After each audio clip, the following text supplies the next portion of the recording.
Welcome back to the Childhood Cancer Perspective, and thank you all so much for sticking with me through all of these episodes as I detail the journey, or as we like to call it here on this show, the shit show that is pediatric cancer, as we went through it with our daughter JC when she was diagnosed with choroid plexus carcinoma on January 30th of 2020. She fought for 520 days and unfortunately laid her sword down on July 3rd of 2021. Since that day, we have fought hard through advocacy and through this podcast, through social media, everything that we can do to create awareness around pediatric cancer. One thing that was brought to light today that I actually want to speak about, and I think it's something that's very important and something that maybe it's prevalent in a lot of other areas, but I think when it comes to parents that are going through something with their child, I don't really think that as parents or caregivers, we are given the respect that we deserve when it comes to understanding exactly what is going on a day-to-day basis. Now, I will tell you that as your parent or as a parent, you are your child's greatest advocate. You are the one that is there being their voice when they cannot speak, being their voice when they're too young, when they're going through treatments, whatever the case may be. You are their voice. You are the one that is giving all of that energy, and you're giving all of that information to the doctors and the medical staff to let them know exactly what is going on. You are going to be able to understand what your child's baselines are. You're going to be able to understand what is normal and what is not normal, way far beyond what any medical journal or any medical school will tell you. And that's the difference here. Lately, a lot of things, now we go through these kind of spurts of things on social media where people will decide they want to latch on to something, and then they want to act as if they know better what's going on simply because they're in the medical field. And I'm here to tell you that as parents that are in this space, as people that are in this community, we understand a hell of a lot more than we are given credit for. And our kids understand a hell of a lot more than they are given credit for. But as being their biggest advocates, you have to understand that what you say has to be confident, you have to be strong, and you have to be willing to fight for what you believe in or what you believe is right and what you believe is wrong. Even if that means your team and the protocol or even the location that your child is receiving their treatment has to change. And that is just simply something that comes with the territory. Now, I bring this up because today we had the opportunity to share our story with a good friend of ours that is doing something in honor of Brain Cancer Awareness Month next month. Now, speaking about it today really brought back a lot of memories. It was actually really hard at some points to really speak about it because we went from day one all the way until the day JC passed and all of the details in between. And what we really came across and what we could agree upon as being families within this community, both of which that have lost a child, is that we are not listened to and we are not focused on enough when it comes to trying to get diagnosis or trying to get information or get people to listen to what you're saying. We're all too often just pushed to the side, all too often just told, this is what's best, this is what's going on, this is what's happening, this is what you need to do. Treat them and street them. You're out of here. And if you continue to come back and continue to push to try to get answers, to try to get information, a lot of the times you are labeled as a problem patient or a problem parent, or it could even go deeper to make it seem like you're making your child sick for attention, or making them think that, or you're being made to think that you're crazy, you're nuts, like you're making this up in your own mind because you're not getting the answers that you want. And it's an unfortunate thing because I think in the long run, there may be a certain amount of parents or a certain amount of people in general that may just give up or may just stop because they really start to truly believe, almost like a Stockholm syndrome. They truly start to believe that they're wrong, that they're crazy because they can't figure out what's going on. They know something's wrong, but they're being told over and over and over by multiple people that nothing's wrong. Now, in JC's case, it was a few months, really. It was almost a few months of back and forth with my wife taking her to our pediatrician, multiple different doctors within that pediatrician's office, to the ER, to urgent care, trying to figure out what was going on. Because when it comes to your child, you, like I said before, you're the baseline, which means you know if something is wrong. And What was going on with Jace was not right. There was something that was truly off, and we could not figure it out. And every single time she was taken into any of these offices or to see any of these physicians, it was always cast off as, okay, she's got some type of gastrointestinal issue. We're going to set you up with a gastroenterologist. We're going to get a CT of her belly.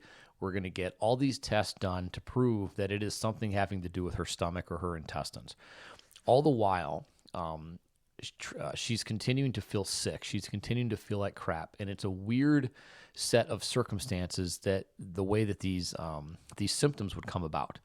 And the reality of it is that I still, and it, kind of brought it up again today, I feel horribly guilty because there were times as we were moving through this before a diagnosis came that I thought that it was bullshit.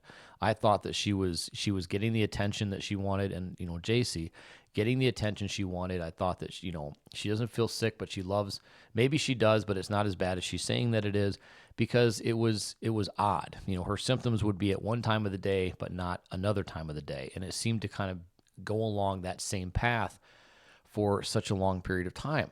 And once the diagnosis actually came and we knew what it was, looking up the symptoms of that type of tumor, those symptoms lined up with exactly the way Jace was feeling, exactly to a T, the things that she was going through.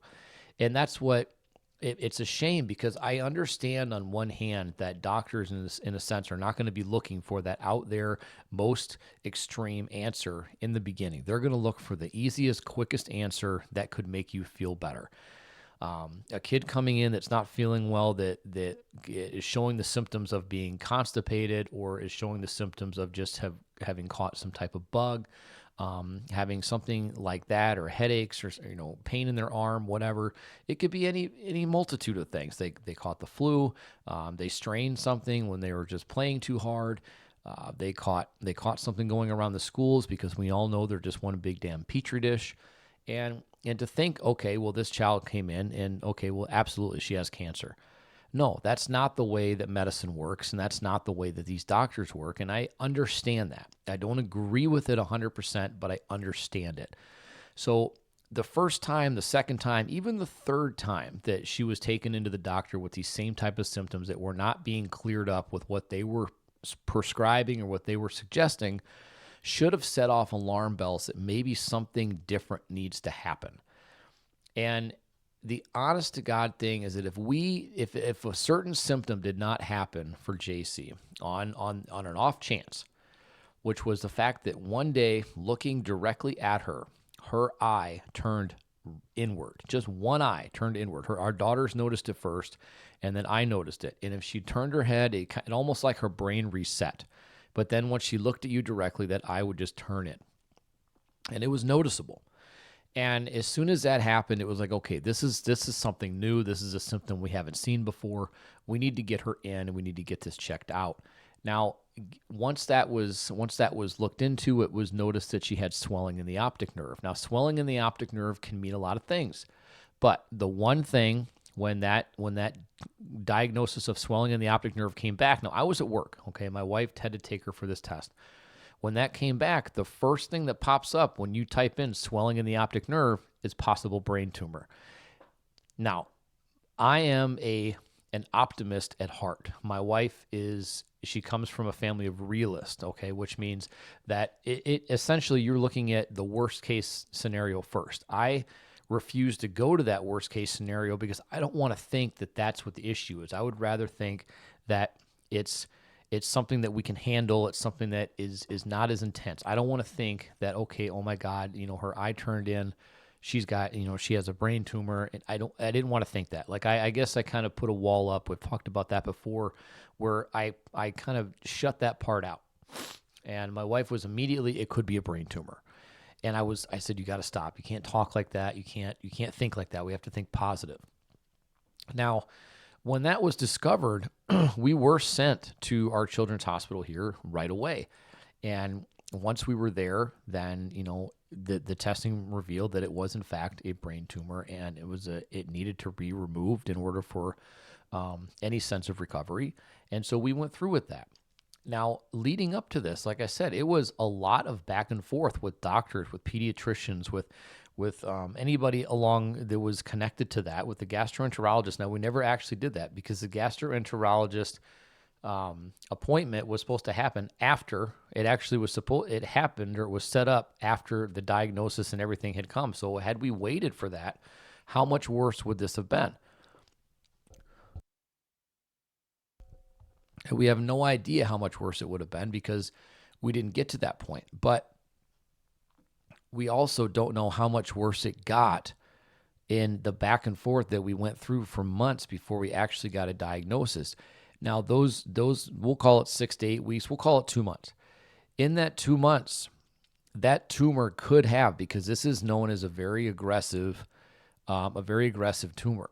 If that in that 2 months that tumor grew just enough to the point where it set the fate in motion, then that's that point of you cannot let off the gas. And if it didn't, we'll never know. That's not one of those things that we can truly ever understand. But what I will tell you is that's why we always say you can't take your foot off the gas. If you truly feel that there is something wrong, if you truly feel that something is not right, you know what your child's baseline is. You know what is a good day. You know what is a bad day. You know when they're not feeling good. You know when something is just not right. Their attitude, their energy levels, whatever the case you know when something is not right. A doctor can come in and say, this is what their level should be based on their age and size and height and sex and weight and everything. You know that's just a graph, okay? That doesn't mean that your child is going to line into that graph exactly in every single aspect, which means you know their baselines. You know exactly how they should be, and when something's off, you as a parent know. And that means if something's wrong, you got to fight for it. You got to make sure that those doctors and those nurses and that urgent care, the ER, your pediatricians, whatever the case may have, you got to make sure you say, listen, I understand that it looks like I'm crazy. I understand that I've been here a lot, but you have to understand these symptoms haven't subsided. I'm not telling you that this is exactly what it is, but what I am saying is that there's something wrong. There's something not right, and we need to address it before it continues to get worse. Because unfortunately, being pushed off and being made to think you're nuts is just a common theme. They don't want to believe that a child could come in and have any type of ailment that is something that can't be quickly diagnosed. And in this instance, our pediatrician actually called us after the diagnosis came through. And, because she was the one that referred us back out to the children's hospital and set things up for us to be out there. She called us afterwards and she apologized. She apologized for not catching it. And it wasn't that we didn't accept her apology. I think we felt that she truly, as a person, not as a doctor, as a person, felt remorse for the fact that she didn't catch what was not so obvious. I guess if you put it that way. It is, if you went back on the very first day that she was taken into an ER, or even the second day she was taken into the pediatrician's office, and you take every symptom she had, and if you could say, okay, here's what she has, line it up with the symptoms of choroid plexus carcinoma, then yes, you could say, you know what, we need to have her tested for this. We need to have her tested for this because you have it all lined up. Until then, you are throwing darts at a board. And unfortunately, I think too many medical fields and too many doctors, I think they would rather do the treat them and treat them. They would rather get as many in and as many out as possible versus spending the time to find out and dig to the real root of the problem. And I'm not saying this is all doctors and all physicians, all nurses. I'm saying that there is a vast group of them that this is what they do because maybe they're not funded well enough. Maybe they don't have the help. They don't have the time. They don't have the manpower. Whatever the case is, it's hurting our children. It's hurting our population of children that are not going to be able to grow up and have a great future if they're not being able to be taken care of in the best and most efficient manner possible. And we saw this all too often. So getting into that diagnosis, that's the way we felt unheard. When we got into her treatments, we were essentially given a treatment plan and told, this is what we've come up with. This is the best option. let's go. We had no idea that there were other options or other choices. We had no idea that there were studies or hospitals or anything else that we could have reached out to for second opinions. We had no idea. There was no way we could have known because we were in a state of shock throughout the entire thing. A state of really trying to get a grip on life and get a grip on everything that was happening. So no, I think in that situation, I think we failed. I think we failed because we did not either have the time or the opportunity to do the research that we needed to do in order to get the best outcome possible. But we did the best that we could. And that will forever haunt us, I think, because the options that came later or the options that we looked up later were not anything that would have worked at that time because of the steps that were taken in the very beginning. And, throughout the treatments, we met doctors, we met nurses, we met, different types of specialties and things like that. And there were a handful of people within that line of people, the line of people coming into the room and coming into our treatments and all that kind of stuff that we did not like. There were several people that were no longer allowed to be around Jace because they did not listen to us. And like I said, you are your child's biggest advocate. If you feel like something's wrong. Now, if it's not something that's wrong with your child, but it's something wrong with the way they're being treated, that's the same thing. You need to make sure that you are advocating for that cause and advocating for their best interests, advocating for the health of them and giving them the best opportunities that they have to be able to thrive in whatever treatments or whatever therapies they're going through. We had one doctor that we met in the very beginning, actually, that we didn't have an issue with. In fact, we actually kind of thought he was a nice guy, and he was the one that actually released Jace to come home after her initial hospital stay. And so we didn't have an issue with him. And I ended up coming across paths with him again after she ended up having a seizure and she needed to have her shunt fixed. Her shunt it was not working correctly, and so they had to fix it. And I met him. I talked to him on the phone. Things were fantastic. I talked to him the next day in person, and I felt like he was a bit of an ass. And I felt like he was offended that I wasn't satisfied with what was happening with Jace, because at that point she wasn't responding the way they said she would be responding. She wasn't bouncing back the way that they said she'd bounce back. She wasn't showing any signs of getting any better. And it was, okay, we're doing everything when I can. And I literally said the words, but we didn't do anything. You have done nothing. And he seemed to get frustrated with me and frustrated with the point that we weren't getting the answers or he wasn't getting the responses that he felt like he deserved or felt like he was going to get. And I was unhappy with him. From that moment forward, I never saw him again. And we had another surgery that had to be redone on her shunts. And we mentioned to the neurosurgeon that we initially had, we do not want him there. We want you there. We do not want him there. We do not like the way that he treated us. We don't like the way he treated Jace. We do not feel comfortable. And that is your right. And I want you to be 100% in understanding of that if you come across a doctor, a nurse, a surgeon,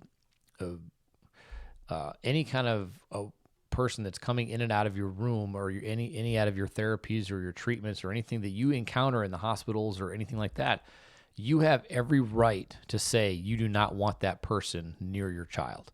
You don't want them doing anything near your child because you don't feel comfortable. You don't like their bedside manner. You don't like the way that they look at you, talk to you. You don't feel that don't feel like you're getting the best treatment.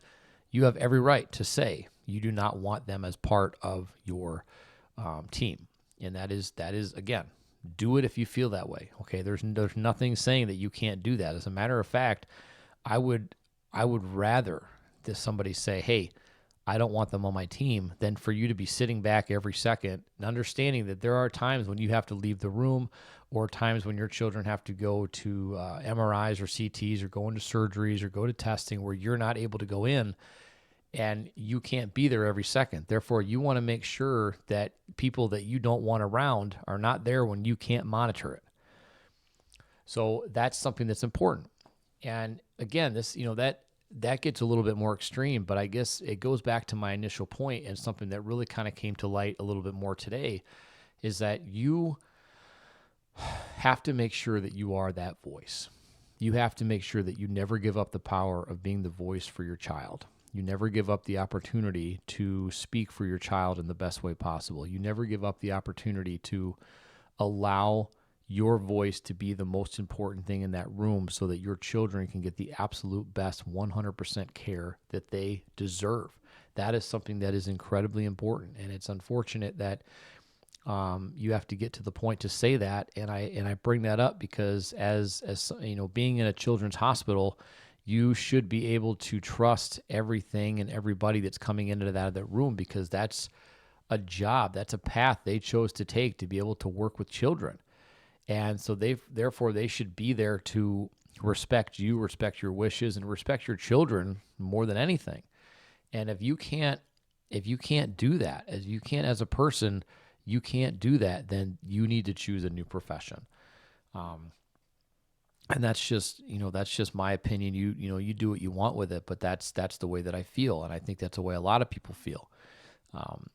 I forever will wonder why anybody would want to mess with a medical parent, somebody that is watching their child go through the worst thing in the world, whether it's cancer or some other type of disease or ailment. They're going through it, and you are then spending your time and your energy trying to cipher through the people that should be around your child. And that's not where you should be spending your energy.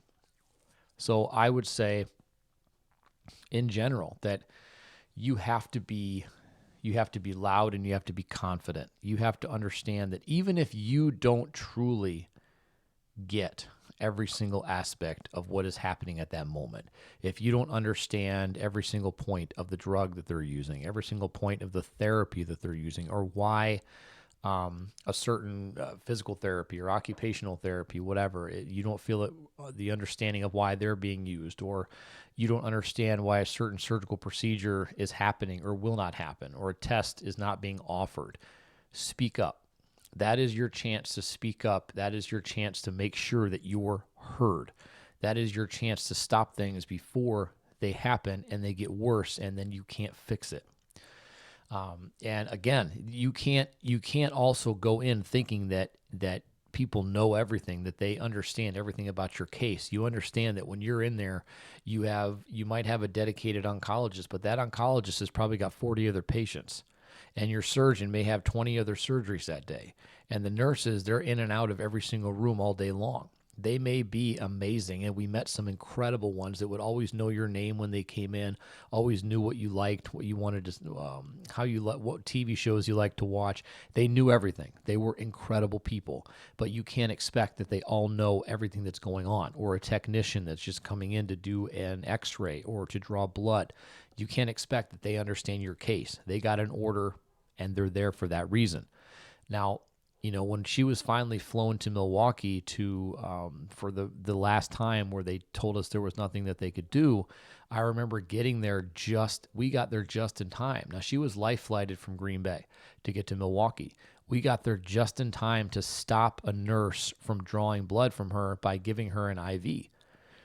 And this nurse had no idea that this child coming in was an oncology patient, that she had a Hickman catheter. She had a port where blood could be drawn and medicine could be given. There was no reason to draw blood by sticking her with a needle, especially in that time when we weren't there and able to be there and comfort her.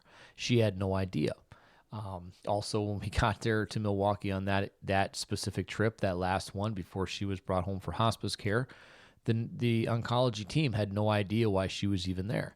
You can't, and because the team in Green Bay had not properly relayed the information to why she was being airlifted there. So you can't assume that because a new doctor comes into the room or because a new nurse comes into the room that they understand or know your case 100%. They should know what they're coming into, but they may not know you. They may not know your child. They may not know the background. And that can be the difference between good treatment and great treatment. You have to be an advocate. You have to be a voice, and you have to be strong, and you have to be confident. You can be wrong.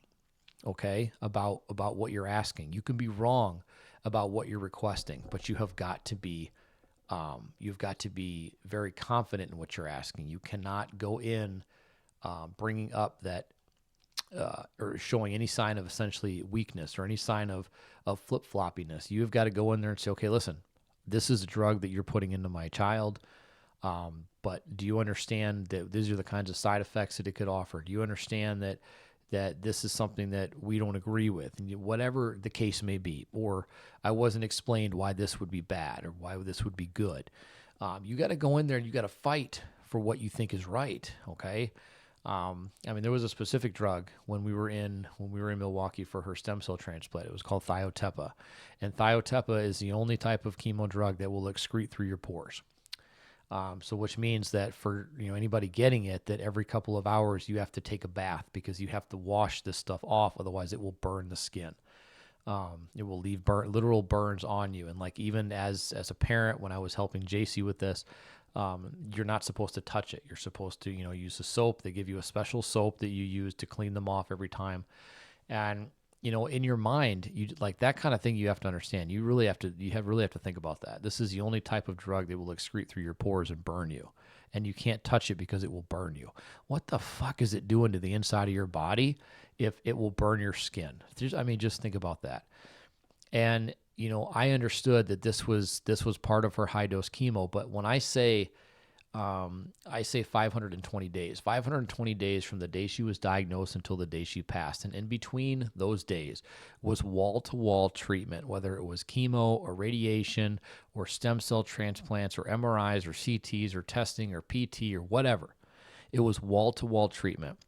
And when you look at it and say 520 days, you had plenty of time to research, or you had plenty of time to voice your opinions. And yes, we did have time to research. We did have time to voice our opinions, and we did voice our opinion. Like I said, there were doctors and nurses that were no longer allowed to treat JC because we did not feel comfortable.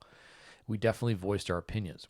But when it comes to the research of those types of drugs, it happened very fast. And when you look at it again, 520 days seems like it's a long time. It's not. It's not. Our daughter had, from the time she was diagnosed, 520 days to live, and we had no idea. Had we known that, we may have acted differently. We may have done things differently, but you don't know that end date is there. And, that had we known about that drug, that's what that drug did, that may have been the only course of action. That may have been the only option for her in her state and for her type of diagnosis and things like that. But I think looking back at it now, again, 520 days, we were in shock pretty much the entire time. We were tired. We were worn out. We were burnt at both ends. We were trying to, juggle, a life, a marriage, a house, 2 other children going to school, trying to keep JC up to date with her schoolwork while she was at home, dealing with COVID, dealing with work being weird because the whole state and the world is shut down. And there was so many factors that were happening all at that one time, that I feel like we did miss a lot of opportunities, and a lot of opportunities to maybe make a change, maybe an opportunity to stop one treatment or start another, or maybe alter what was happening. And there's no way to tell if any of those decisions or any of those choices made a difference, yes or no, for Jace. There's no way to tell if any of those made the ultimate the ultimate decision, the ultimate choice that made that was a factor in that. There's no way. But that's why I like to use this podcast. I like to use social media. I like to use those opportunities and those avenues to speak up against what we went through and what we felt and what we did and what we feel like you could learn from our mistakes, or you could learn from what we went through. Because when we heard this diagnosis for the first time and we were going through all of this with Jace, we were the only ones. I have one friend that I went to school with, I went to high school with, that their son had a brain tumor, and that's as close as we ever were. And, we don't live anywhere near each other, but that's as close as any kind of connection I had to any type of childhood disease. That was it. So this was something that we're basically alone in this world, alone, not knowing what to do, what to say, who to call, how to react. I was getting advice from little things, trying to figure out how to make sure her chemo was smooth. And these are all things that were very hard to monitor or very hard to kind of manage because we were alone in a world that we had no idea what was going to happen. We didn't have people to lean on. We didn't have a community to bounce ideas off of, or to reach out and look for help and look for assistance. We didn't have that.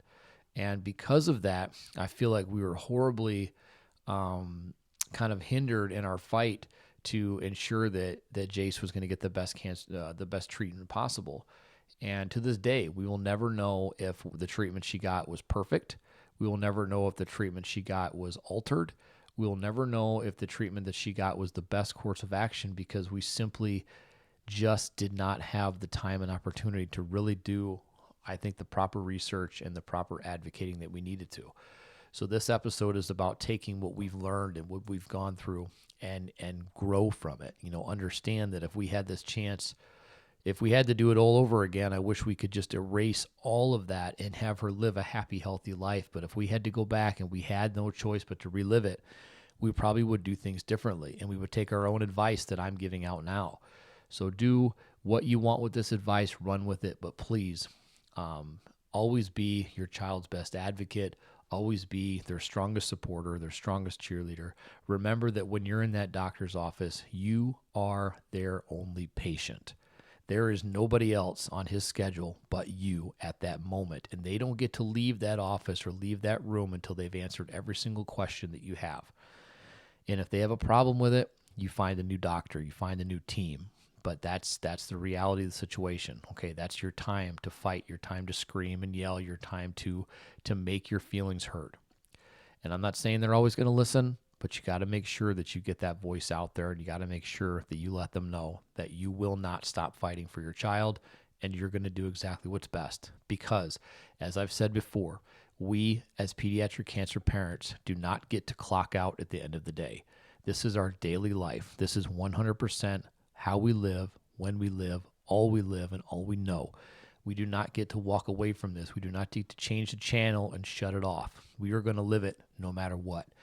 So anybody in the medical profession that tells you that they alter the way they talk to you because you won't understand, or they tell you that you simply don't understand or can't because you are not a medical doctor, you're simply a parent, just a normal person that doesn't have a medical degree, I'm here to tell you that we understand a hell of a lot more. We understand way, way more, actually, than what you give us credit for. And we understand it because we live it day to day. We don't get to leave. We don't get to shut the lights out at night. Our child will still be next to us. They will still have cancer, and we will still be getting up every single moment of every single night to make sure that they're okay, checking their levels, checking their blood for them, flushing their ports, giving them medicine, changing feeding tubes, whatever we have to do. We're doing it round the clock. We don't get to shut that off. And that's why our knowledge, I believe, far outweighs that of book knowledge, because we are living it. And when you live it, you learn so much more and so much faster than when you're reading it out of a book. I said what I said. That's how I feel. Choose to do what you want with it. But just remember, be your kid's biggest advocate, and make sure you speak up if you feel something's wrong. Thank you guys so much for sticking with me through all of these episodes and keeping up with the story and keeping up with everything that I'm trying to get out there and advice. Next week, I have a great treat. I'm going to be interviewing a fantastic friend of mine. Her name is Coral, coming on the show for the first time. I'll have a guest, and we're going to be able to speak about her story with her daughter Luna, possibly about their organization that she created in her daughter's name. And it should be a really interesting episode. So stay tuned, and we will see y'all next week.